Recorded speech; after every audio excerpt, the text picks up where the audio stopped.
De Graham Bell a Bill Gates. Los empresarios en la historia del siglo XX, con Diana Uribe.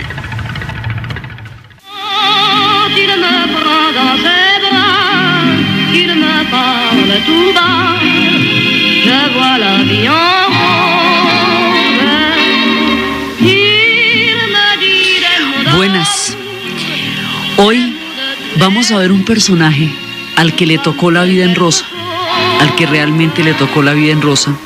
Un personaje que dio esperanza y prosperidad a través de la moda a un pueblo que había sufrido los mayores rigores. El personaje de hoy es Christian Dior, y a diferencia de Coco Chanel, para quien la vida fue particularmente dura en sus orígenes y que le tocó a pulso hacerse, este personaje nace en Normandía, es hijo de un industrial y de una mujer muy elegante, lo que marcaría sobre él un gusto desarrollado desde temprana edad. Dicen de él que tuvo una infancia feliz y sin historia, que tenía bastantes condiciones, y por un lado su historia no fue tortuosa ni truculenta como la de muchos de los personajes que hemos visto, sino fue una historia más bien plena, corta, eso sí. Él va a morir a los 52 años en pleno éxito, en el cenit de su gloria, pero feliz. O sea, él pudo hacer lo que quiso. Nació pues, en el seno de una familia acomodada. La vida fue para él en rosa, lo que no es para Edith Piaf. Era la misma época cuando él lanzará sus colecciones en que todo esto sonaba, y la moda la marcaría él de una manera definitiva. Este personaje va a estudiar ciencias políticas por presiones familiares, y después va a poner una galería de arte, que siempre fue su verdadero sueño. Era un enloquecido por la estética, un personaje pues así con una apreciación estética absolutamente desarrollada. Y él va buscando la manera de acercarse al mundo de la moda. Entonces empieza a trabajar con la casa de Robert Piguet, luego va a prestar el servicio militar durante la Segunda Guerra, luego después de la casa de Piguet, va a trabajar con Lucien Lelong y con la compañía de Pierre Balmain. Pierre Balmain es un personaje que lo va a ser como, digamos, como el que le va a dar el primer empujón. Y cuando empieza a trabajar con él, y después se va a encontrar, o sea, él va a encontrar una serie de personas que lo van a ayudar, digamos, en su sueño para acercarse al mundo de la moda. Entonces él va a trabajar en talleres de costura, y luego va a conocer a más personajes que lo van a ayudar. Y va a conocer a un industrial de la moda, a uno de los que tiene la industria, las industrias textiles, que son los que en último término determinan la moda. La moda se trabaja sobre lo que los textileros necesiten vender en esa temporada. Sobre esos materiales se diseña, pero fundamentalmente la industria la van haciendo aquellos que son los textileros, los fabricantes del material, de la tela. Entonces él se va a encontrar con estos personajes y va a trabajar con Bussac, y le va a decir que él quiere trabajar con él, pero le advierte que su intención fundamental es crear su propia casa. Entonces, después de trabajar en varias casas de moda, él va a desarrollar y va a poder, con la ayuda de un amigo, pues todos los que están en este mundo que hemos visto de la moda han necesitado de una pequeña ayuda de sus amigos. Con más oportunidades, pero todos la han necesitado, y con eso abrirá su casa en diciembre del 46, es cuando él va a abrir la casa de Dior, de Christian Dior. Este personaje, tal vez su vida, digamos, el carente de mayores dificultades, tal vez su vida hecha con cierto nivel de holgura, le va a permitir un concepto en la moda que va a significar el despeje, el salir adelante después de años terribles de oscuridad.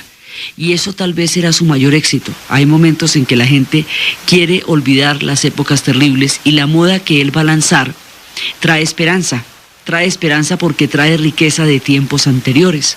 Entonces, en la época en que él empieza a lanzar sus diseños, él empieza a dar la perspectiva de que ya pasaron los tiempos más terribles. Pues como sería de bueno que nosotros pudiéramos estar en ese momento en que ya pasaban los tiempos terribles.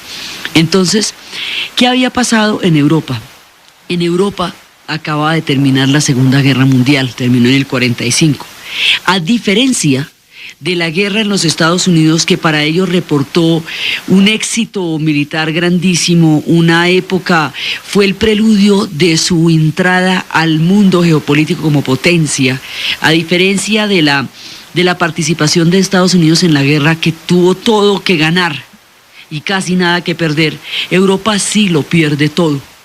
Europa pierde en la guerra hasta la esperanza y hasta la fe, pues tanto que Sartre diría después de la guerra diría que antes de nacer no somos nada y que después de morir no somos nada, que la vida era un intermedio entre la nada y la nada de dudosa importancia. Así, digamos, así había quedado el ánimo de Europa, porque después de la bomba atómica, los campos de concentración, 50 millones de muertos, no había nada que ellos pudieran decir en su favor. Fue un suicidio de la razón y una sensación de que ellos, que habían generado lo que ellos consideraban civilización, y la única que ellos consideraban que era una civilización, se habían llevado y habían llevado al mundo a la destrucción. No tenían nada que decir para defenderse de todos los horrores que habían pasado. ¿Qué significa la guerra? La guerra significa racionamiento, digamos a nivel cotidiano, fuera de la muerte, fuera de la proximidad inminente de la muerte que cambia totalmente la perspectiva de la vida y de todo. Significa racionamiento, significa escasez, significa restricciones, significa que cada pedazo de comida hay que cuidarlo, que todo el tiempo hay que estar en situación de austeridad, porque en la guerra lo primero que pasa es que todo empieza a escasear y el dinero se está invirtiendo en la guerra, así que todo se va en impuestos, todo se va en mandarle a los soldados en el frente. La población civil sufre particularmente los rigores de la guerra porque es la que la paga con la escasez, la paga con las restricciones, la paga con las tarjetas de racionamiento. Entonces, con el miedo, con la impotencia, con los bombardeos, con todo lo que tuvieron que pagar ellos, con la invasión, Francia fue invadida y la mitad de Francia se rindió, que fue la Francia de Vichy, y la otra mitad fue la Francia libre. En esa época, no existe la moda en términos como se va a hacer de aquí en adelante, sino que la moda es casi toda militar. O sea, eso que se ve en esa época es simulando las chaquetas militares. Eso pasa también en la Primera Guerra. Ahí, digamos, es casi un reclutamiento de la moda también al servicio del ejército a través de los diseños y de las líneas. Es como la tendencia en la cual todo el mundo está metido. Entonces, la posguerra europea deja tras de sí una ruina que ellos nunca pensaron volver a vivir. Después de la Segunda Guerra Mundial, de la Primera Guerra Mundial, ellos nunca se imaginaron que se fueran a meter en una segunda y que les fuera a dar tanto dolor. Otra vez un bache poblacional, otra vez no quedó familia que no llorara un muerto o muchos. Otra vez todas esas tragedias demográficas y esas tragedias humanas que son irreparables en términos de la cantidad de gente que queda enterrada en los campos de Europa. Quedan muchos pueblos habitados solamente de mujeres. Queda una Europa sin esperanza. Después de esta posguerra tan terrible, que Europa se demora 15 años, van a tener el Plan Marshall como ayuda para restablecer su economía, y eso hace la diferencia. El Plan Marshall hace la diferencia en términos de dinero y los europeos en términos de trabajo, porque si se hubieran dedicado a desviar los fondos del Plan Marshall, pues todavía estarían bajo los bombardeos con las calles agujereadas. Pero ellos trabajaron duramente y fueron años de austeridad. Las posguerras generalmente son muy graves porque la guerra produce una sensación de adrenalina y de supervivencia que impide pensar. Entonces la gente simplemente reacciona frente al peligro, como cuando se está incendiando una casa.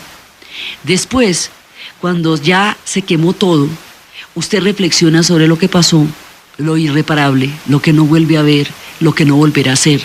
Por eso las posguerras son particularmente depresivas en un comienzo, porque son la evaluación de todos los daños, de todo lo que se perdió y todo lo que se destruyó durante el tiempo de guerra. Cuando todavía existían los racionamientos sobre las alturas y los modelos de las faldas por la utilización de telas, cuando todavía existía el fantasma de la escasez, cuando no se recuperaban aún de esa sensación devastadora de haberlo perdido todo en una guerra. Hoy por hoy ellos son son pueblos muy civilizados, y han conquistado pues derechos de convivencia muy importantes, pero ellos, los europeos, conocieron todos los matices de la intolerancia, de la persecución, del terror, del horror durante 5 años, y eso marcó profundamente a las generaciones que se vieron envueltas en ese conflicto. Entonces, la perspectiva del 47 es una perspectiva todavía aterradora, todavía están pasando tiempos muy difíciles y todavía en ese momento las cosas están todavía mal. La Guerra Fría ya está empezando a tomar su forma de paranoia y de persecución.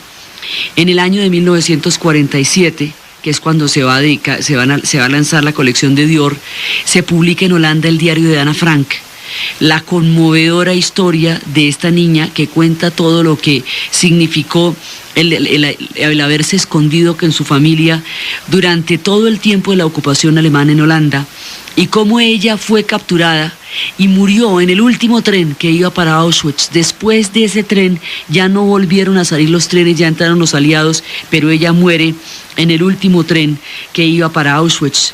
En el 47 la Guerra Fría se instala. Se estrena un tranvía llamado Deseo con Marlon Brando, la obra bastante tortuosa de Tennessee Williams. En ese momento aparecen los pergaminos del Mar Muerto, y los laboratorios de Bell están lanzando al mundo los transistores. La India se está independizando. Matisse muere a los 90. En esa época la Columbia Records lanza el long play, el larga duración, que hasta la invención del CD sería lo que identificaríamos como sonido. También es el año en que Gandhi es asesinado, y es la época en que Tito rompe con Stalin y empieza el comunismo toma divisiones internas, y la Guerra Fría se hace cada vez más paranoica y empieza a cernir su persecución. En ese panorama tan poco alentador de lo que sería el mundo de la posguerra, Dior va a salir con una sorpresa que nadie se esperaba y que va a ser la clave de su éxito. Dior, frente a la situación de escasez, Christian Dior, frente a la situación de racionamiento, de restricción, de las mujeres que se vestían casi como soldados, de esa época, porque una de las cosas con las que primero acaba la guerra es con la alegría. Eso fundamentalmente va terminando con los espacios de goce, con los espacios de lúdicos, con los espacios vitales, porque la guerra es un ataque masivo de destrucción. Entonces va acabando con todas las cosas bonitas que hay por ahí, y va creando un espectro, digamos, sombrío, con ese ánimo militarista que desarrolla, pues porque fundamentalmente pues se da en ese terreno. Entonces, en ese momento, Christian Dior piensa que hay que terminar con esa sensación de ocupación, de militarismo, de muerte, de austeridad, y hay que poner a las mujeres elegantes, femeninas, bonitas, como quien para combatir una depresión se pone preciosa y se va para un centro comercial y se consiente y se compra algo hermoso para sentirse bien y sentir que sale adelante de tiempos que no son fáciles. Entonces, a diferencia de la austeridad con que Coco Chanel había elaborado sus diseños, que eran sumamente sencillos, porque la idea de los diseños de Coco Chanel era que fueran prácticos para las mujeres que iban a trabajar, para las mujeres que empezaban a montar en automóvil y para las mujeres que iban a la playa, para las mujeres que entraban de una manera mucho más activa y más participativa en un mundo que les había sido vedados. Para eso eran los diseños prácticos y austeros de Coco Chanel. La intención de Christian Dior va a ser todo lo contrario. Sus estilos van a ser ricos en decorados, van a ser lujosos, van a ser elegantísimos, porque él quiere que se le dé esperanza y que se recupere a través de la estética la esperanza y el ánimo perdido durante los años de la guerra. Retoma la elegancia del Art Nouveau, de la época en que las mujeres se vestían con plumas y con lentejuelas. Entonces, él no va a ser, digamos, tan recargado, pero la idea de elegancia que existía en esa época, antes de la primera, en ese tiempo, retoma eso para recordarle a los europeos que tuvieron tiempos opulentos antes. Es muy importante, digamos, otra de las formas como los pueblos recuperan históricamente su ánimo frente a tiempos adversos, es recordando tiempos mejores. Entonces, a través de la elegancia de la moda, él recupera el sentido de una sociedad que conoció mejores tiempos de los que estaban corriendo, pero que puede volver a recuperarlos en cualquier momento. Ya pasó la destrucción. Entonces vienen estas chaquetas de hombreras. ¿Se acuerdan las hombreras que nosotros vemos? Esas chaquetas de hombreras con la cintura de avispa. Esa cinturita pequeñita, pequeñita que se ve en las películas de ese talle absolutamente fino, y una falda ancha, rotonda, en A, que llega casi hasta el tobillo, un poco más alta, elegantísima. Son chaquetas de paño, de lana, cuando las restricciones todavía estaban funcionando, cuando se decía que los abrigos no podían ser totalmente de lana, que las faldas debían tener tal medida porque se usaban más tela de la necesaria, estaban desperdiciando la tela que se necesitaba para vestir a todo el mundo, en la época en que estaban hasta ahora saliendo de la olla. Hay fotos de las más exquisitos modelos de Christian Dior en Londres, sobre las calles todavía agrietadas por los bombardeos. O sea, todavía había huecos de los bombardeos en las calles. Allá los huecos en las calles son poco comunes. Había huecos todavía en las calles cuando estos modelos exquisitos caminaban por allá en medio de un mundo que apenas se recomponía del horror. Entonces, Christian Dior lanza una silueta que está conformada por las hombreras anchas y redondeadas. Está conformada por una cintura muy fina y por una falda ancha. Más adelante a esa falda ancha también en su propia colección se le van a poner estas polleras, y lo que va a ser toda la moda de los 50s la va a imponer él. La moda de las 50 la hemos visto en todas las películas que ustedes quieran. ¿Quiénes se vestían así? Las mujeres de Hitchcock, en La ventana indiscreta. Esas mujeres se vestían, Grace Kelly en La ventana indiscreta está vestida totalmente con la moda de Christian Dior. Eva Perón personalmente la vistió Christian Dior. Las mujeres más elegantes de esa época, las referencias que tenemos en el cine de los 50, que es una profusión de películas muy grandes, toda esa moda que uno ve que él tiene la manga un poquito corta o que tiene la chaqueta y donde contrasta lo fino de la cintura con lo ancho de la falda y las sombreras de la chaqueta, eso con lo cual uno identifica la década de los 50, esos son los modelos de Christian Dior. A esos modelos se les dio el nombre de New Look, el nuevo look. Y la idea del nuevo look era la idea de que había quedado atrás la austeridad. Todavía no era cierto en rigor. Esos modelos eran carísimos todavía y había restricciones y racionamientos aún en cuanto a la tela y a la utilización de los materiales. Pero la idea era que se estaba dejando atrás un tiempo terrible, y por eso es que él va a tener tanto éxito. Eso, todo el mundo se siente llamado a la elegancia, a la coquetería, a la seducción, después de un tiempo que fue tan duro.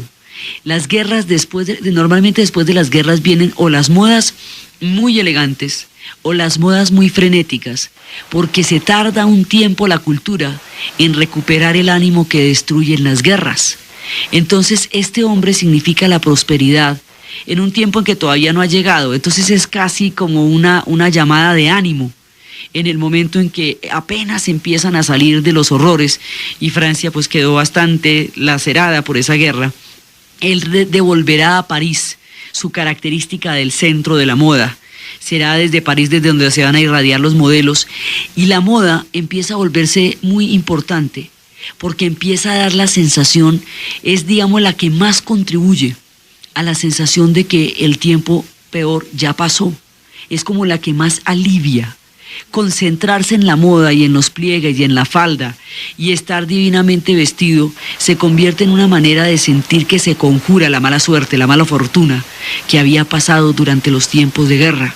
Venían de un mundo devastado, y querían verse elegantísimos y preciosos. Y eso es lo que Dior entiende, tal vez porque su vida fue tan, digamos, tan grata. Él podía dar de sí gratitud, tal vez porque siempre estuvo en contacto con la exquisitez, podía utilizar la exquisitez como conjuro contra la mala fortuna. Eso fue, digamos, como el punto en que él entendió eso. Ahora, empresarialmente hablando, él es el que va a empezar a trabajar con las marcas. Él es el que va a establecer las licencias y las patentes, porque esos modelos son inmediatamente copiados en el mundo entero. Entonces él lo que va a hacer es que esa ropa de marca, la ropa de marca tiene el nombre del diseñador en las bufandas. Entonces, si ustedes ven la ropa de Christian Dior, tiene la marca en las bufandas. Él es el primero que hace eso. Los demás todavía no. Bueno, todos lanzan perfumes, él también empezó haciendo sombreros, pero los sombreros eran únicos, absolutamente únicos para cada mujer.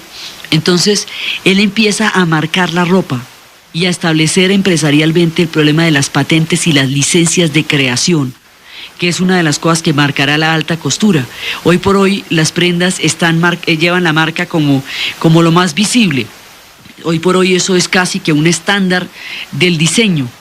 Pero en esa época él fue el primero en que, para evitar esa proliferación tan impresionante de sus colecciones sin su autorización, por lo menos que las que él hiciera llevaban esa marca. Entonces él empresarialmente entiende que se está abriendo una industria que va a ser importantísima, y la moda adquiere a partir de la posguerra una importancia colosal. Se vuelve, digamos, uno de los centros de atracción del mundo del espectáculo, del mundo de la industria, del mundo de la vida cotidiana, del mundo del hogar, de las mujeres de la época, y se va a convertir, digamos, la moda se instala en la cultura de una manera mucho más profunda y definitiva de lo que lo había hecho antes. Los tiempos de la posguerra traen esa gran importancia de la moda, además porque eso después se va a extender y a generalizar hacia todo tipo de mujeres de toda clase. Eso ya lo había hecho Coco Chanel, pero ahora que ha pasado la guerra, que todo el mundo quiere, digamos, cosas que sean menos pesadas y menos agobiantes, se hacen indispensables cuando han pasado las guerras. La gente queda saturada de la trascendentalidad de la muerte, queda saturada de la inminencia del peligro y quiere hablar de otra cosa. Como quien ha visto muchísimos noticieros en un día y ya no se aguanta un muerto más y quiere que le hablen de otra cosa completamente diferente, no que lo distraiga, sino que le alivie la sensación permanente de dolor y de pesadez que producen las hecatombes. Entonces, en la posguerra, el mundo adopta la moda como uno de sus paradigmas y como uno de los puntos de referencia más claros sobre la llegada de tiempos mejores, y eso es lo que significa la moda de Christian Dior, la llegada de tiempos mejores, la elegancia, la feminidad. Quería exaltar la feminidad porque las mujeres antes eran soldados. Entonces él decía, no era que las mujeres estuvieran en la guerra, digamos, combatiendo, ellas estuvieron en casa creando las armas, pero era recuperar el sentido de la exquisitez femenina como un regalo estético para ellas y para los hombres, que se van a sentir a través de esto que están en una época diferente.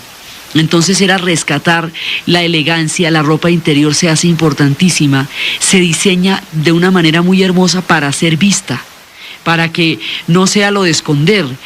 Es la época de los ligueros y la época de los brasieres, que son de materiales muy, muy lindos, que son hermosos. La sensualidad viene a convertirse en parte de los ingredientes de la esperanza de una sociedad que ha perdido la fe. Por eso la moda se vuelve tan importante en la posguerra en Europa. En Estados Unidos es la prosperidad y la sociedad de consumo la que le va a dar a la moda la relevancia que va a tener. En Europa es la necesidad de esperanza y la quimera de una prosperidad que los aleje de los tiempos tan amargos, la que le va a dar a la moda su importancia. Por una u otra razón, la moda adquiere una importancia fundamental en la posguerra. Y además, durante la guerra, pues, la fabricación de vestidos era un objetivo pragmático. no había, digamos, un centro de la moda, porque pues el mundo se estaba acabando prácticamente. El impacto, la escala del conflicto que significó la Segunda Guerra Mundial no daba tiempo para esto. No daba tiempo sino para salvarse y para saber dónde estaban en ese momento las divisiones alemanas y dónde estaban las divisiones aliadas. Ahora, cuando ya todo eso queda atrás, es parte de la reconstrucción de los pueblos. La reconstrucción de los pueblos es un proceso simbólico y complejo, en el cual todo lo que se ha visto devastado, alterado y dañado, tiene que reconstruirse sobre nuevos símbolos, sobre símbolos que le permitan a usted, digamos, lo que a usted lo hace sentir en la desgracia o en la prosperidad, aparte del hambre, son una serie de símbolos. Y la falta de elementos estéticos cotidianos es uno de esos. Es uno de los símbolos que le hace a usted sentir que está en la olla o que le hace a usted sentir que está saliendo de la olla. Por eso la importancia de la elegancia, de los cortes, de las sombreras. La moda es uno de los referentes más, en el siglo XX, uno de los referentes más importantes de las épocas históricas. Siempre lo ha sido. Ustedes, ¿cómo identifican una época histórica si no es por los vestidos que se usaban en ese tiempo? Marca los hitos de los momentos. En el siglo XX hay tres referentes que le hacen a uno sentir en qué época está, que son la música, que son la moda y los automóviles. Usted ve eso y ya sabe en qué siglo está, o en qué año, o en qué momento está. Entonces, la moda le va a dar a usted el referente que hemos visto en todas las miniseries, en todas las repeticiones, el referente de los años 50, y la silueta de los años 50 la ideó y la lanzó Christian Dior. Cuando él lanza los diseños en 1947, el impacto es inmediato. Todo el mundo quiere sentirse y verse como él muestra sus modelos en esa colección. Él también empieza a desarrollar toda la línea de los accesorios, que era más bien escasa en los modelos que tenía Coco Chanel. Él va a desarrollar todos los accesorios, va a desarrollar toda una línea en materia de joyería, de perfumería, de pañoletas, de todas estas cosas que estaban prohibidas antes. De las restricciones de la guerra, por ejemplo, estaban que no se podían usar pieles, que no se podían usar nada que fuera ostentoso, porque era casi un insulto en tiempos de racionamiento y en tiempos de crisis. Además no se conseguían. En tiempos de la guerra, por ejemplo, las medias veladas eran el lujo más grande que una mujer pudiera tener, porque las medias veladas estaban hechas de nylon, y el nylon se necesitaba para hacer los paracaídas, que eran los que se utilizaron sobre Normandía. Entonces, pues no se podía, o sea, solamente podían tener medias de nylon las mujeres de la alta oficialidad nazi, porque ellos a través del controlaban y distribuían el mercado negro. Entonces era digamos, una situación absolutamente excepcional y del todo extravagante llegar a utilizar medias veladas durante la guerra, por eso, porque se necesitaba la fibra para hacer paracaídas. Ahora, todos estos tiempos en que la crisis, la guerra les hacía sentir el hambre y la humillación, empiezan a pasar. Entonces, en 1946, Christian Dior pone su casa de modas, y en 1947 lanza el New Look. Y el New Look va a ser tan impactante que todo el referente que tenemos nosotros sobre los 50 son los modelos que él creó. O sea, este es el hombre que diseña la estética con la cual nosotros identificamos la década de los 50. Todas las películas que ustedes cojan de los años 50, que son muchísimas porque es una época particularmente prolífica en el cine. Todas las películas en las cuales caminan estas chicas sobre las calles con esas faldas anchas, en A, así bastante largas.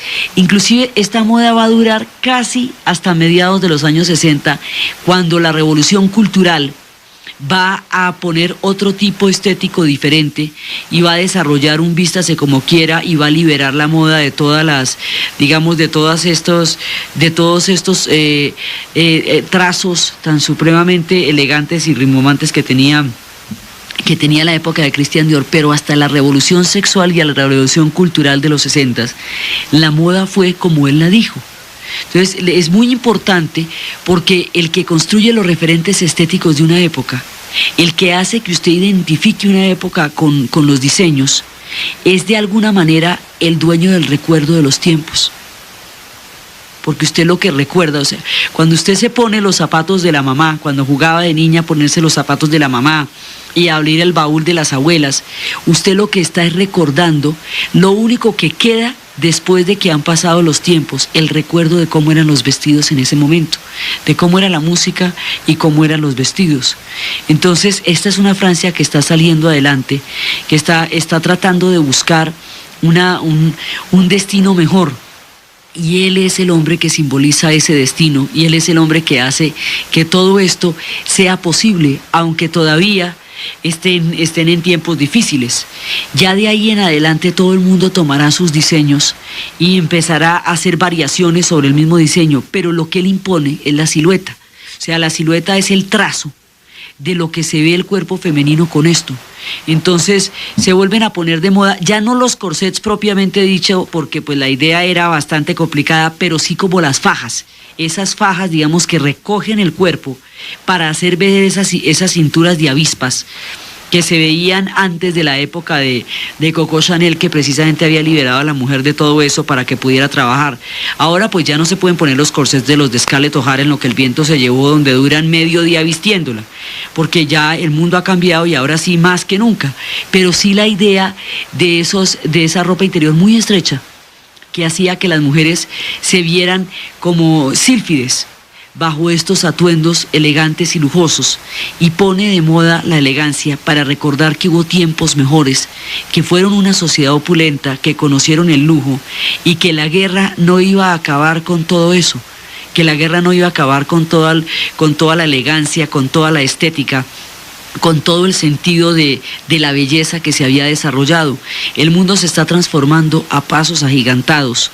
La Guerra Fría empieza a dividir el mundo recién salido de la guerra entre los ejes del capitalismo y el comunismo, y en el capitalismo la moda se convierte precisamente en uno de los estandartes de lo que ellos llamaban lo que ellos llamaban la libertad. O sea, una de las formas como usted ve que en las películas de la Guerra Fría representan los rigores del comunismo es con la austeridad total en el vestido. O sea, las mujeres que presentan en las películas de la Guerra Fría del lado comunista generalmente están mal vestidas, con trajes bastante austeros, como si la elegancia fuera solamente de este lado del mundo. O sea, de ahí en adelante también toda la propaganda se vuelve muy ideológica y empiezan a venderse, cada cual vende un modelo de lo que debe ser el mundo. Eso es la Guerra Fría, ¿no? La estandarización de modelos ideológicos, políticos y económicos. Una de las cosas que exhibe Occidente, como su mejora en los niveles de vida, como su garantía de libertad, como su garantía de ser una sociedad próspera, es la moda. Precisamente la moda. Entonces, estos diseños que hace Christian Dior, buscando la elegancia después de los tiempos difíciles, adquieren una cantidad de lecturas y una cantidad de símbolos en un tiempo que está cambiando, en un tiempo que se está transformando y que está adquiriendo ese carácter bipolar de la Guerra Fría, mientras que en los países de la Europa Oriental se trabajaba la idea de que el concepto de la moda no era importante en la medida en que eso no era una necesidad básica, que lo que ellos tenían era que reconstruir y lo que ellos tenían era que tener resueltos los problemas más importantes de una sociedad, y que los problemas más importantes de una sociedad no pasaban por la moda. Esa concepción, digamos, de la frugalidad y del realismo socialista, que impulsaban a una estética mucho más austera, porque consideraban que los lujos eran decadentes, consideraban que los lujos eran en todo caso muestras de decadencia, como ellos se rebelaron contra sociedades que habían hecho de la opulencia una forma de opresión. Entonces eran particularmente estrictos frente al despilfarro de lo que había sido la corte rusa, o todas esas cortes de las grandes casas dinásticas y de las coronas de los imperios. Fue contra esos imperios que se rebelaron los socialistas. Entonces para ellos era muy importante no caer en esos lujos que consideraban decadentes y demenciales, y ser austeros, porque lo que había era que solucionar las necesidades básicas de un proyecto de sociedad muy grande. Entonces trabajaban era en las industrias, en los altos hornos, elogiaban era al trabajador como modelo ejemplar de lo que significaba en ese momento sacar adelante la construcción del socialismo. Tenían otro tipo de estética. En la Europa occidental, la moda desempeña precisamente una de las ideas que se venden como libertad. el poder acceder a los diferentes modelos, el poder acceder a las diferentes texturas, el poder gastarle tiempo a todo este recubrimiento de telas y de siluetas, es lo que ellos consideraban libertad. Por eso era lo que alguna vez habíamos dicho, que cuando le preguntaron a Eisenhower que se hubiera podido introducir clandestinamente un solo libro a la Unión Soviética, ¿cuál hubiera introducido? Él dijo un catálogo de Sears. La idea era esa, digamos, asociada al crecimiento del capitalismo y a la recuperación europea en la posguerra, está la sociedad de consumo, que en principio la va a tener los Estados Unidos porque son el primer país que se convierte en una sociedad industrial avanzada, es decir, una sociedad que llega a tener unos niveles de vida muy altos. Europa lo seguirá algunos años más tarde, cuando termine todo su ciclo de recuperación, pero van hacia allá. Entonces las sociedades de consumo empiezan a equipararse a las sociedades libres, porque existe la libertad del consumo y no hay la política de racionamiento y austeridad que tuvieron durante todos los años de la guerra. La moda es uno de los símbolos que hace que la gente sienta que está en una zona donde pueden entrar dentro de la prosperidad por los colores, por las telas, por las siluetas, y se vuelve importantísima.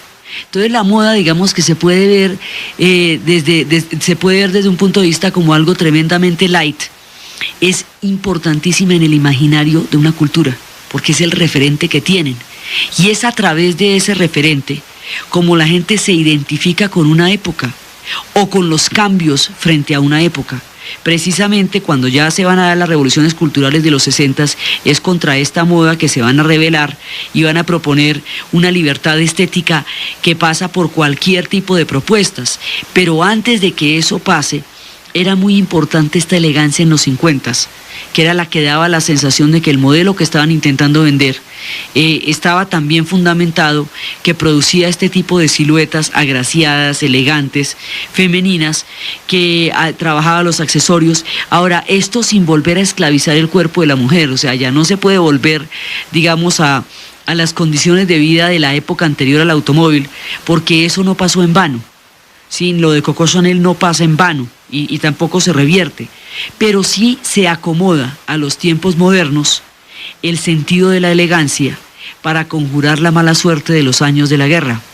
Entonces, por eso es que de aquí en adelante eso sí se va a volver una industria grandísima, y se va a volver una industria muy importante, que va a ser la medida a través de la cual la sociedad se identifica y entra en contacto con una época. Entonces usted puede ver de qué época es una película sencillamente por la moda. Con eso ya sabe si es una película de época, si es una película de qué tiempo data. Digamos, es lo que queda. Usted ve las fotografías en los libros de historia y lo primero que capta es la moda. Eso es lo que le va diciendo a usted en qué época está. Y esa moda pues la hacen los diseñadores. Así que esta gente diseña los patrones culturales que quedan impresos, que son testimonios del paso de una época de la historia sobre el tiempo. Entonces, este personaje, en su exquisitez y en su, digamos, y en su desarrolladísima estética, es el que va a desarrollar la moda del mundo de los 50s.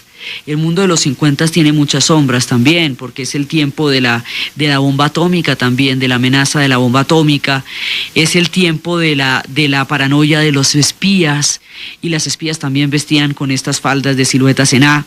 Es el tiempo en que otro tipo de amenazas se ciernen, pero sobre las amenazas que se ciernen están haciendo la sociedad de consumo. Para que la moda se pueda extender necesita de la sociedad de consumo, porque sin ella no puede existir. Tienen que existir las condiciones para que la gente empiece a tener acceso a la moda, pueda tener acceso a las telas, o si no, no pasaría de ser la exhibición de una minoría como solía serlo anteriormente.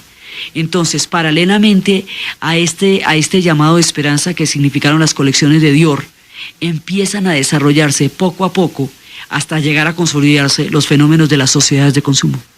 Christian Dior va a desarrollar toda esta estética, y cuando está en lo más exitoso, en lo más importante, en lo más impresionante de su producción artística y estética, muere repentinamente en 1957. Muere de un ataque cardíaco Su vida fue absolutamente plena, a diferencia de la de muchos de los protagonistas que hemos visto a lo largo de todas estas exploraciones, que han tenido vidas trágicas, pues a diferencia de Alan Turing, a diferencia de Armstrong y su onda y su frecuencia de la FM, a diferencia de otros inventores con historias muy dramáticas, la de él no lo es. Digamos, no todo el mundo crea desde la más grande adversidad. Creó desde la opulencia. Este personaje, lo único es que su vida es corta. Digamos, muere en el momento en que todas las cosas que quería están sucediendo y están realizándose, y muere así, de un momento para otro, dejando una herencia que sobrepasaba los límites de lo que él mismo soñó. Entonces, en esas condiciones, pues hay que seguir adelante, y este es el primero que hace que la marca que él creó, por lo de las patentes, por lo de las marcas, por lo de ponerle a la ropa su nombre sobrevive a su propia persona. Después de que él muere, la casa sigue existiendo y los productos siguen existiendo y no terminan con él, porque él es el que, digamos, por la pelea de las patentes que él va a darle, por la manera como él impone las licencias para seguir elaborando sus modelos. Entonces, después de eso, uno de sus discípulos, de los discípulos más queridos de él, va a seguir adelante con la casa Dior. Ese discípulo se llamará Yves Saint Laurent. Yves Saint Laurent será también el que continúe el camino de la casa Dior, que en ese momento ya tenía casas en Caracas, en Australia, en Chile, en México, en Cuba, en Londres, en todas partes. Él continuará hasta que crea la suya propia, y desarrollará también todo lo que es la marca, todo lo que es la idea de marca y todo eso que viene de las licencias. Después esta casa, Yves Saint Laurent hará su propia casa, y a la casa Dior la van a comprar primero los ingleses y luego los italianos. Hoy todavía está en propiedad de los italianos, y va a tener tantas transformaciones como va a tener el siglo. Después llegará la moda étnica y saldrán los patrones de Afganistán ya en los 80s, y aparecerán colecciones de personajes que van a crecer allá y también después se independizarán, como Givenchy. Digamos, se vuelve como una especie de escuela también, que va a sacar adelante otro tipo de estéticas. Pero, digamos, la estética fundamental casi de los que van a crear ya la industria como industria, y la estética y todas las coordenadas va a ser Christian Dior. Después ya la moda, cuando aparecen las sociedades de consumo, empieza a tener tal auge que ya los modelos no pueden ser completamente exclusivos. Antes los modelos se hacían para una mujer. Por ejemplo, Christian Dior vestía a Eva Perón. ¿Eso qué significa? Que él tenía los moldes del cuerpo de Eva Perón, y sobre esos moldes era que él diseñaba para ella en exclusiva. Entonces, cuando aparecen las sociedades de consumo, las sociedades que se masifican, este tipo de exquisiteces ya no son posibles. ¿Cómo se vestían las mujeres antes? Todas tenían en la familia una costurera. Cosía la mamá o cosía la tía, pero siempre había una costurera que era la que le cosía a la familia. La costura era un asunto, digamos, cotidiano y manual que la gente resolvía. Ahora, con la aparición de las sociedades de consumo, ya de la masificación, aparece un diseño y aparece una modalidad que se va a llamar el prêt-à-porter. Prêt-à-porter significa listo para llevar. Me ha dicho que usted entra en un almacén, se midió una cosa y se la llevó. ¿Eso qué significa? Tallas. Aparece el tallaje. Ya no son modelos exclusivos para mujeres específicas, soñadas, como Grace Kelly o Eva Perón, sino para que la mujer de la calle se pueda vestir así, tiene que haber tallas, y las tallas tienen que irse adaptando a también a los pueblos, y empieza ya lo que es la producción de la moda, y empiezan a los modelos pero los modelos se toman de la alta costura, o sea, los que imponen la moda son personajes como los de Dior en las pasarelas. De ahí se sacan los modelos que se van a vender en los almacenes. Esos modelos de alta costura pues son obras de arte únicas. Eso casi no lo puede poner nadie porque son de unos costos, pero son los patrones, las medidas sobre las cuales se viste la sociedad. Ahora, esto va a desarrollar toda una manera también, o sea, también la moda tiene un nivel de conductismo altísimo, porque la moda también va a imponer los patrones estéticos de una época. Eso se extiende de una manera misteriosa y todo el mundo tiene que sentirse dentro de ella para sentirse partícipe de algo, incluido en algo. Si no, se siente completamente excluido de un grupo social, de una categoría económica, política. Digamos, eso tiene una cantidad de referentes donde la gente se quiere ver incluida.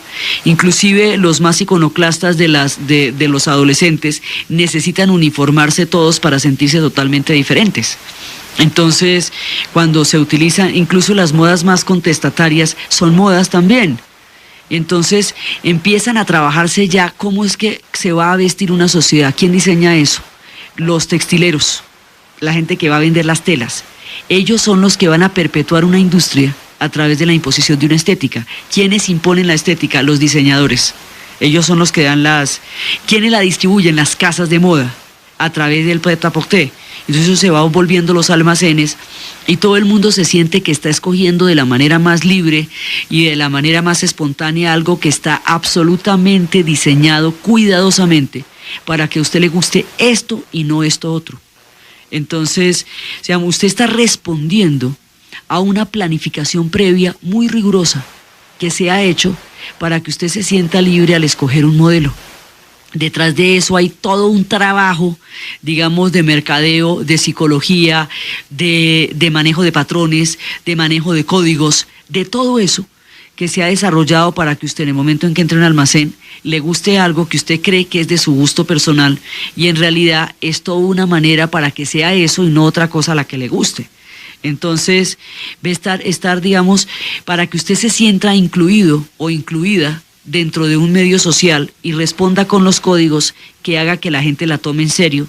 Esos códigos están dictados por la moda. Entonces, digamos, el impacto que esto tiene es mucho más profundo de lo que uno pudiera ver a primera instancia, porque al principio parecería una cosa completamente light, pero eso tiene unas incidencias en la modificación del comportamiento y en la creación de patrones que son demasiado importantes para subestimarlas, para no tenerlas en cuenta. Entonces viene el prêt-à-porter, vienen las etiquetas, vienen las marcas, vienen los diseños, cuando ya la moda no tiene ese carácter exclusivo de ser creado para la condesa no sé quién. Cuando se le criticaba, nos contaba Galeano alguna vez, de las memorias del fuego, que cuando a Eva Perón la criticaban porque ella era muy elegante, pues la vestía personalmente Christian Dior desde París. Entonces, que cómo era posible que una mujer que representaba a los descamisados tuviera un trazo de elegancia tan supremamente notorio como el que ella tenía. Galeano dice que el hecho de que Eva Perón hubiera llegado tan alto, habiendo partido de la nada, hacía sentir que mucha gente se podía identificar con ella. Entonces, que en lugar de sentirse, de reprocharle su elegancia, los descamisados se sentían vengados por ella. Alguien del arrabal, de la calle, había logrado penetrar los altos círculos del poder en Argentina y había logrado revertir una estructura cerradísima. Entonces decía y ese alguien era Eva Perón. Entonces, por eso decían que ellos se sentían vengados, no ofendidos, por la profusa elegancia con que Evita aparecía tanto en los balcones como en los salones de Europa cuando emprendió su gira. Ese tipo de códigos les daba a ellos la sensación de que sí era posible una vida mejor para los que habían nacido del otro lado de la fortuna. Y eso era lo que significaba ver a Eva Perón así de elegante, vestida personalmente por Christian Dior. Entonces después de, digamos, de que la mano de Dior deja de ser la que personalmente dirige los diseños, porque va a morir súbitamente, es cuando van a surgir las sociedades que se van a masificar y esto va a aparecer con el prêt-à-porter. Entonces se lanzan las colecciones, salen las modelos en las pasarelas, las modelos que habíamos visto que había introducido Coco Chanel. Antes lo que se hacían era maniquíes y se trabajaba sobre maniquíes. Entonces Coco Chanel va a empezar a trabajar las modelos como formas vivientes de llevar las telas. Y eso se va a volver una industria impresionante que va desde la gloria hasta la anorexia, en la cual un montón de mujeres van a sacrificar la vida por una estética de la cual ellas son simplemente un síntoma. O sea, una top model lo que hace es hacer lucir una prenda de una manera fantástica. Eso es lo que hacen las modelos, las supermodelos. Ellas como personas no son más allá del gancho donde está colgada la ropa, no son más allá de la, digamos, de la portada de la revista, son seres míticos. porque no son seres de carne y hueso, no son seres que salen a la calle, no están hechos para ser vistos así, son hechos para trabajar una de las cosas que más trabaja la moda, la fantasía. La moda también, al crear los estereotipos y al crear los códigos estéticos de una época, trabaja la fantasía. ¿Cómo quiere una mujer lucirse, llegar a ser o parecer? ¿Y qué tipo de mujer soñaría un hombre con tener? No significa eso que la mujer se pueda vestir así, ni que el hombre se pueda levantar una mujer de esas características, pero la ensoñación, la fantasía, es lo que también vende en la moda. Entonces las supermodelos que aparecen en las revistas son arquetipos oníricos, son fantasías, como las chicas de los almanaques. Usted nunca sale con la chica del almanaque porque nunca la va a ver en la vida cotidiana, no se la va a encontrar en cine, ni se la va a encontrar por la calle. Usted la tiene en el almanaque para soñar con ella, por eso los almanaques se llaman sueños, porque la idea es crear arquetipos. La moda crea estos arquetipos y las supermodelos se vuelven un resultado de todo este engranaje industrial. Esto es un engranaje gigantesco que va desde la fabricación de la tela, que es la que se necesita vender, desde el diseñador, que es el que va a trabajar sobre ese material, desde la supermodelo, que es la que va a hacer ese material vistoso y deseable al hacerse deseada ella, hasta el que compra la revista, hasta la mujer que viste eso, va y lo compra en la tienda y sale con eso. Cuando una mujer sale con ese vestido de la tienda, se siente la supermodelo, el diseñador, se siente parte de toda esa cadena que está elaborando la idea de la estética que una sociedad tiene. Una sociedad se mueve sobre ese tipo de códigos. Entonces, pero esos códigos, lo que no tienen es nada de espontáneo. Son toda una planificación, como puede ser un plan económico a 5 años a nivel macro para la ejecución de un proyecto en una sociedad. Eso no es menos planificado, inclusive lo es más. A veces los planes económicos son mucho más azarosos que una colección de moda que se va a lanzar para otoño o para primavera, siendo la moda impuesta por los países que tienen estaciones. Cada 6 meses se desecha y no es repetible. No es repetible dentro de lapsos de 5 años, son más o menos entre 5 y 7 años en que vienen los ciclos. La moda tiene una serie de ciclos y esos ciclos van cambiando, se repiten, se devuelven en el tiempo, entonces de pronto se usan a solapas anchísimas y después se vuelven a usar otra vez delgaditas al cabo de 5 años, cuando ya se agotan las colecciones. ¿Qué es lo que determina el ciclo? Cuando se agota una producción y se necesita vender otra. Digamos, es fundamentalmente un negocio gigantesco que necesita moldear las fantasías y las estructuras de las personas para poder vender. Es una empresa enorme compuesta por una gran cantidad de componentes que sale a la calle en forma de los modelos de prêt-à-porter, en forma de los vestidos listos para llevar y del tallaje. Pero es una de las empresas más rentables de finales del siglo XX y es en la posguerra donde eso se empieza a convertir en una empresa del tamaño y de la importancia que hoy tiene.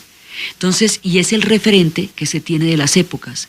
Entonces, uno de los que trazó el lineamiento de lo que sería la moda, el estilo de lo que sería la silueta, uno de los pilares de todo este engranaje que estamos viendo que es la moda en la posguerra, en toda en la segunda mitad del siglo XX, o sea, de los 50 para acá, de los referentes que tenemos sobre lo que son las épocas históricas y de los que rescata una sociedad a través de la estética de tiempos miserables de guerra y de destrucción, es Christian Dior, que se convierte en sinónimo de elegancia, que se convierte en sinónimo de lujo y de opulencia para conjurar el racionamiento, la escasez, las mujeres soldados y todas esas pesadillas que tenían que exorcizar los europeos a través de una silueta elegante y de una cintura de avispa. Gracias.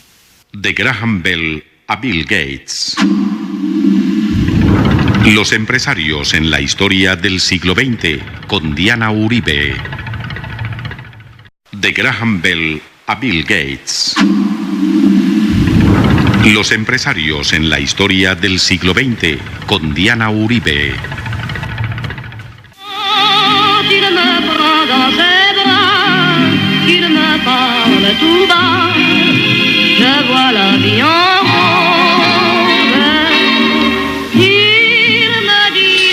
Buenas. Hoy vamos a ver un personaje al que le tocó la vida en rosa, al que realmente le tocó la vida en rosa, un personaje que dio esperanza y prosperidad a través de la moda a un pueblo que había sufrido los mayores rigores. El personaje de hoy es Christian Dior, y a diferencia de Coco Chanel, para quien la vida fue particularmente dura en sus orígenes y que le tocó a pulso hacerse, este personaje nace en Normandía, es hijo de un industrial y de una mujer muy elegante, lo que marcaría sobre él un gusto desarrollado desde temprana edad. Dicen de él que tuvo una infancia feliz y sin historia, que tenía bastantes condiciones, y por un lado su historia no fue tortuosa ni truculenta como la de muchos de los personajes que hemos visto, sino fue una historia más bien plena, corta, eso sí. Él va a morir a los 52 años en pleno éxito, en el cenit de su gloria, pero feliz. O sea, él pudo hacer lo que quiso. Nació pues, en el seno de una familia acomodada. La vida fue para él en rosa, lo que no es para Edith Piaf. Era la misma época cuando él lanzará sus colecciones en que todo esto sonaba, y la moda la marcaría él de una manera definitiva. Este personaje va a estudiar ciencias políticas por presiones familiares, y después va a poner una galería de arte, que siempre fue su verdadero sueño. Era un enloquecido por la estética, un personaje pues así con una apreciación estética absolutamente desarrollada. Y él va buscando la manera de acercarse al mundo de la moda. Entonces empieza a trabajar con la casa de Robert Piguet, luego va a prestar el servicio militar durante la Segunda Guerra, luego después de la casa de Piguet, va a trabajar con Lucien Lelong y con la compañía de Pierre Balmain. Pierre Balmain es un personaje que lo va a ser como, digamos, como el que le va a dar el primer empujón. Y cuando empieza a trabajar con él, y después se va a encontrar, o sea, él va a encontrar una serie de personas que lo van a ayudar, digamos, en su sueño para acercarse al mundo de la moda. Entonces él va a trabajar en talleres de costura, y luego va a conocer a más personajes que lo van a ayudar. Y va a conocer a un industrial de la moda, a uno de los que tiene la industria, las industrias textiles, que son los que en último término determinan la moda. La moda se trabaja sobre lo que los textileros necesiten vender en esa temporada. Sobre esos materiales se diseña, pero fundamentalmente la industria la van haciendo aquellos que son los textileros, los fabricantes del material, de la tela. Entonces él se va a encontrar con estos personajes y va a trabajar con Bussac, y le va a decir que él quiere trabajar con él, pero le advierte que su intención fundamental es crear su propia casa. Entonces, después de trabajar en varias casas de moda, él va a desarrollar y va a poder, con la ayuda de un amigo, pues todos los que están en este mundo que hemos visto de la moda han necesitado de una pequeña ayuda de sus amigos. Con más oportunidades, pero todos la han necesitado, y con eso abrirá su casa en diciembre del 46, es cuando él va a abrir la casa de Dior, de Christian Dior. Este personaje, tal vez su vida, digamos, el carente de mayores dificultades, tal vez su vida hecha con cierto nivel de holgura, le va a permitir un concepto en la moda que va a significar el despeje, el salir adelante después de años terribles de oscuridad. Y eso tal vez será su mayor éxito. Hay momentos en que la gente quiere olvidar las épocas terribles, y la moda que él va a lanzar trae esperanza porque trae riqueza de tiempos anteriores. Entonces, en la época en que él empieza a lanzar sus diseños, él empieza a dar la perspectiva de que ya pasaron los tiempos más terribles, pues como sería de bueno que daban aún de esa sensación devastadora de haberlo perdido todo en una guerra. Hoy por hoy ellos son pueblos muy civilizados, y han conquistado pues derechos de convivencia muy importantes, pero ellos, los europeos, conocieron todos los matices de la intolerancia, de la persecución, del terror, del horror durante 5 años, y eso marcó profundamente a las generaciones que se vieron envueltas en ese conflicto. Entonces, la perspectiva del 47 es una perspectiva todavía aterradora, todavía están pasando tiempos muy difíciles y todavía en ese momento las cosas están todavía mal. La Guerra Fría ya está empezando a tomar su forma de paranoia y de persecución. En el año de 1947, que es cuando se va a lanzar la colección de Dior, se publica en Holanda el diario de Ana Frank, la conmovedora historia de esta niña que cuenta todo lo que significó el haberse escondido en su familia durante todo el tiempo de la ocupación alemana en Holanda, y cómo ella fue capturada y murió en el último tren que iba para Auschwitz. Después de ese tren ya no volvieron a salir los trenes, ya entraron los aliados, pero ella muere en el último tren que iba para Auschwitz. En el 47 la Guerra Fría se instala. Se estrena un tranvía llamado Deseo con Marlon Brando, la obra bastante tortuosa de Tennessee Williams. En ese momento aparecen los pergaminos del Mar Muerto y los laboratorios de Bell están lanzando al mundo los transistores. La India se está independizando. Matisse muere a los 90. En esa época la Columbia Records lanza el long play, el larga duración, que hasta la invención del CD sería lo que identificaríamos como sonido. También es el año en que Gandhi es asesinado y es la época en que Tito rompe con Stalin y empieza el comunismo toma divisiones internas y la Guerra Fría se hace cada vez más paranoica y empieza a cernir su persecución. En ese panorama tan poco alentador de lo que sería el mundo de la posguerra, Dior va a salir con una sorpresa que nadie se esperaba y que va a ser la clave de su éxito.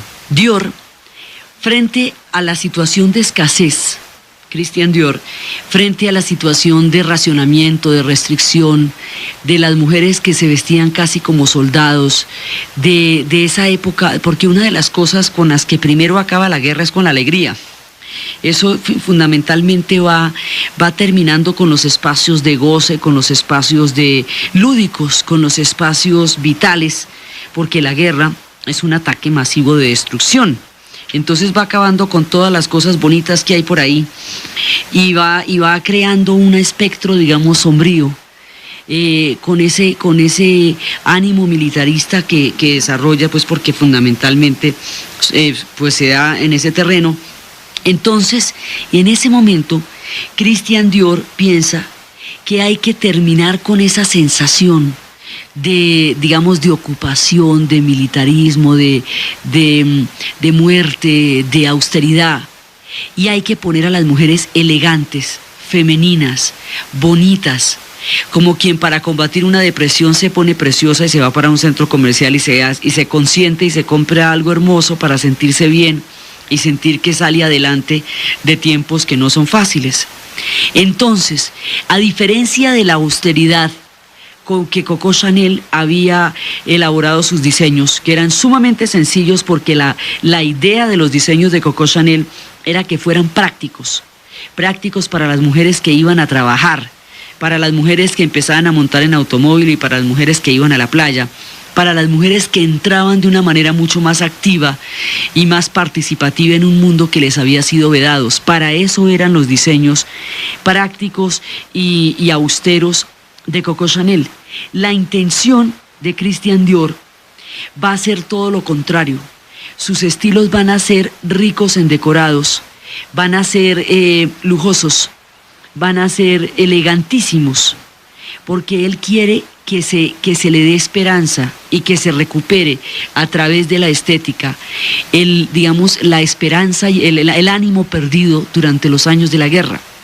Retoma la elegancia del Art Nouveau. Nosotros pudiéramos estar en ese momento en que ya pasaban los tiempos terribles. Entonces, ¿qué había pasado en Europa?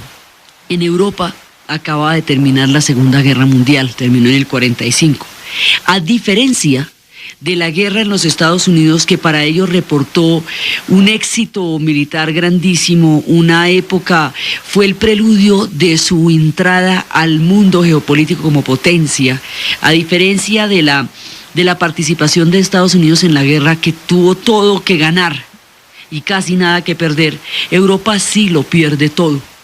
Europa pierde en la guerra hasta la esperanza y hasta la fe, pues tanto que Sartre diría después de la guerra diría que antes de nacer no somos nada y que después de morir no somos nada, que la vida era un intermedio entre la nada y la nada de dudosa importancia. Así, digamos, así había quedado el ánimo de Europa, porque después de la bomba atómica, los campos de concentración, 50 millones de muertos, no había nada que ellos pudieran decir en su favor.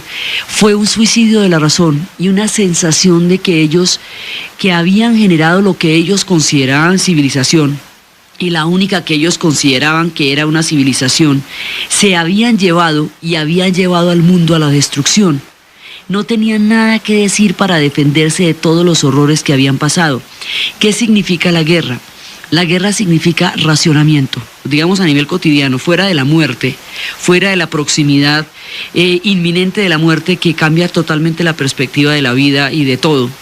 Significa racionamiento, significa escasez, significa restricciones, significa que cada pedazo de comida hay que cuidarlo, que todo el tiempo hay que estar en situación de austeridad, porque en la guerra lo primero que pasa es que todo empieza a escasear y el dinero se está invirtiendo en la guerra, así que todo se va en impuestos, todo se va en mandarle a los soldados en el frente. La población civil sufre particularmente los rigores de la guerra porque es la que la paga. La paga con la escasez, la paga con las restricciones, la paga con las tarjetas de racionamiento. Entonces, con el miedo, con la impotencia, con los bombardeos, con todo lo que tuvieron que pagar ellos, con la invasión, Francia fue invadida y la mitad de Francia se rindió, que fue la Francia de Vichy, y la otra mitad fue la Francia libre.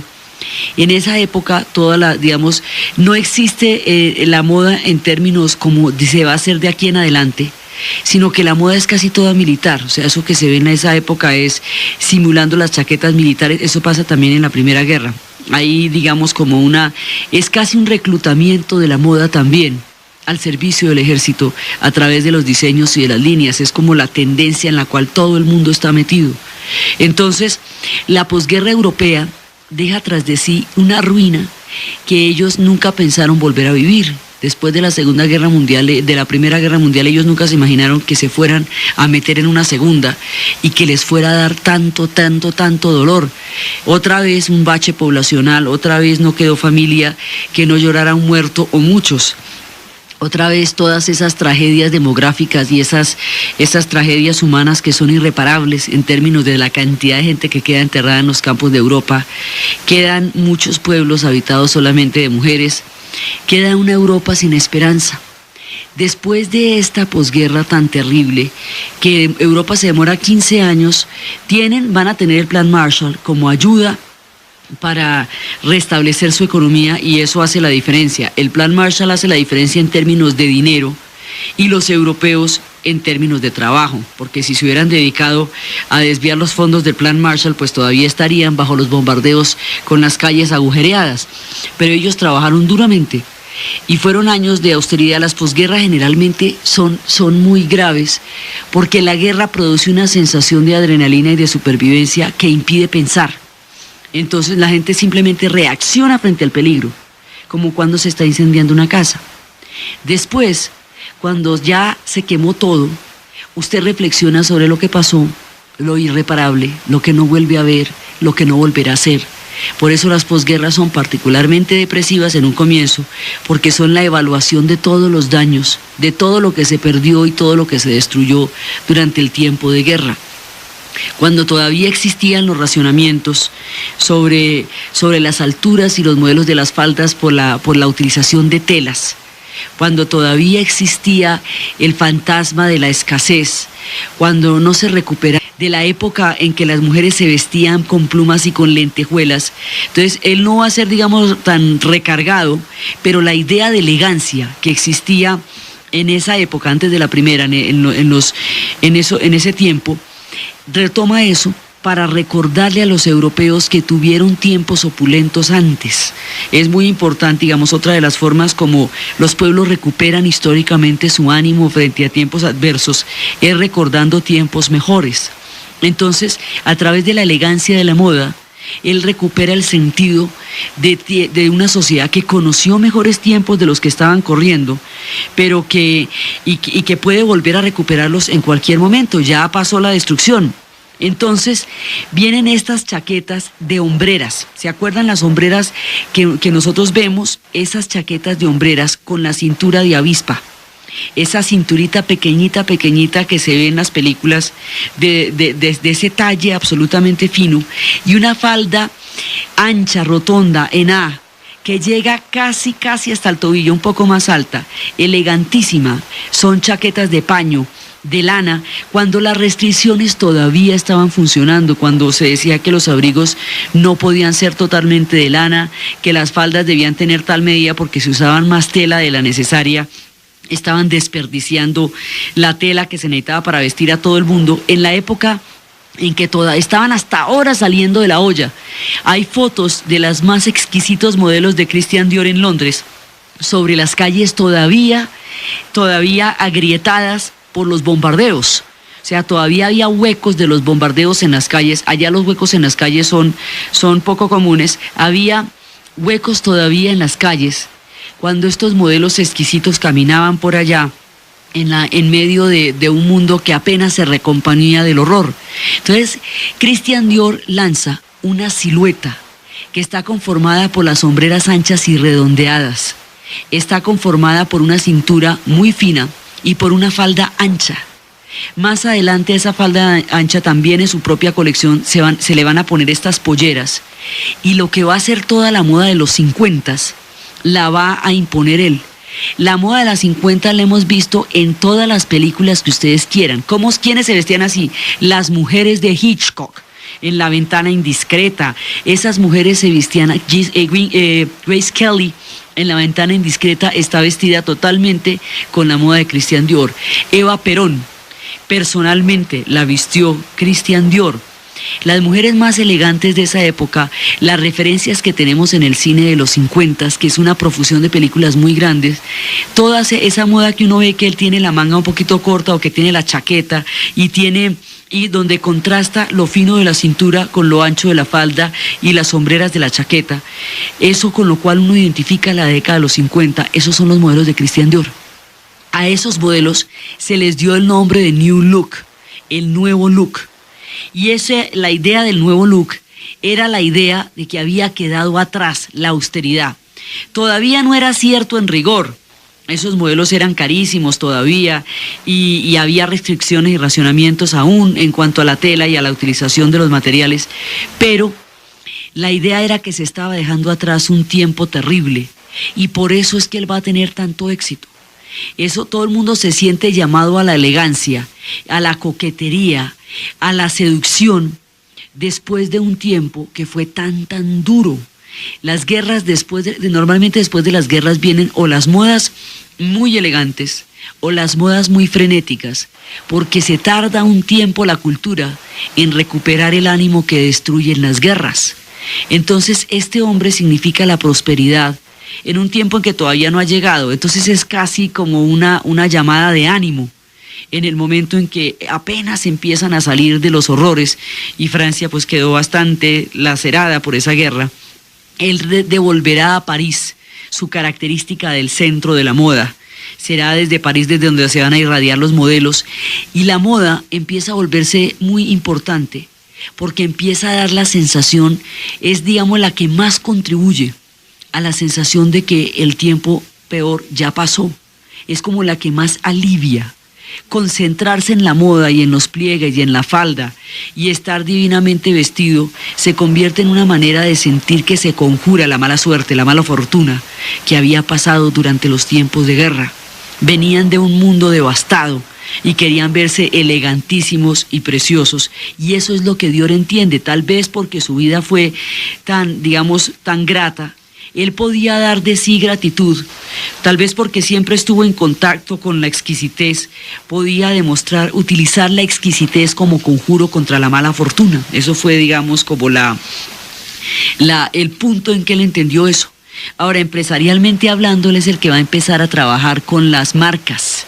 Él es el que va a establecer las licencias y las patentes, porque esos modelos son inmediatamente copiados en el mundo entero. Entonces él lo que va a hacer es que esa ropa de marca, la ropa de marca tiene el nombre del diseñador en las bufandas. Entonces, si ustedes ven la ropa de Christian Dior, tiene la marca en las bufandas.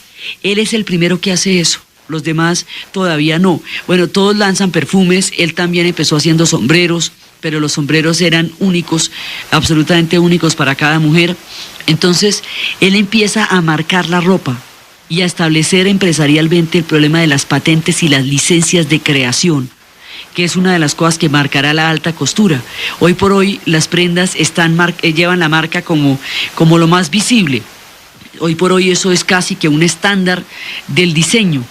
Pero en esa época él fue el primero en que, para evitar esa proliferación tan impresionante de sus colecciones sin su autorización, por lo menos que las que él hiciera llevaban esa marca.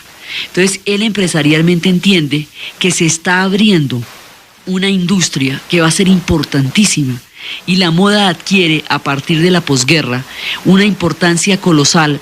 Se vuelve, digamos, uno de los centros de atracción del mundo del espectáculo, del mundo de la industria, del mundo de la vida cotidiana, del mundo del hogar, de las mujeres de la época, y se va a convertir, digamos, la moda se instala en la cultura de una manera mucho más profunda y definitiva de lo que lo había hecho antes. Los tiempos de la posguerra traen esa gran importancia de la moda, además porque eso después se va a extender y a generalizar hacia todo tipo de mujeres de toda clase. Eso ya lo había hecho Coco Chanel, pero ahora que ha pasado la guerra, que todo el mundo quiere, digamos, cosas que sean menos pesadas y menos agobiantes, se hacen indispensables cuando han pasado las guerras. La gente queda saturada de la trascendentalidad de la muerte, queda saturada de la inminencia del peligro y quiere hablar de otra cosa, como quien ha visto muchísimos noticieros en un día y ya no se aguanta un muerto más y quiere que le hablen de otra cosa completamente diferente, no que lo distraiga, sino que le alivie la sensación permanente de dolor y de pesadez que producen las hecatombes. Entonces, en la posguerra, el mundo adopta la moda como uno de sus paradigmas y como uno de los puntos de referencia más claros sobre la llegada de tiempos mejores. Y eso es lo que significa la moda de Christian Dior, la llegada de tiempos mejores, la elegancia, la feminidad. Quería exaltar la feminidad porque las mujeres antes eran soldados. Entonces él decía, no era que las mujeres estuvieran en la guerra, digamos, combatiendo, ellas estuvieron en casa creando las armas, pero era recuperar el sentido de la exquisitez femenina como un regalo estético para ellas y para los hombres, que se van a sentir a través de esto que están en una época diferente. Entonces era rescatar la elegancia, la ropa interior se hace importantísima, se diseña de una manera muy hermosa para ser vista, para que no sea lo de esconder. Es la época de los ligueros y la época de los brasieres, que son de materiales muy, muy lindos, que son hermosos. La sensualidad viene a convertirse en parte de los ingredientes de la esperanza de una sociedad que ha perdido la fe. Por eso la moda se vuelve tan importante en la posguerra en Europa. En Estados Unidos es la prosperidad y la sociedad de consumo la que le va a dar a la moda la relevancia que va a tener. En Europa es la necesidad de esperanza y la quimera de una prosperidad que los aleje de los tiempos tan amargos, la que le va a dar a la moda su importancia. Por una u otra razón, la moda adquiere una importancia fundamental en la posguerra. Y además, durante la guerra, pues, la fabricación de vestidos era un objetivo pragmático. No había, digamos, un centro de la moda porque pues el mundo se estaba acabando. Prácticamente la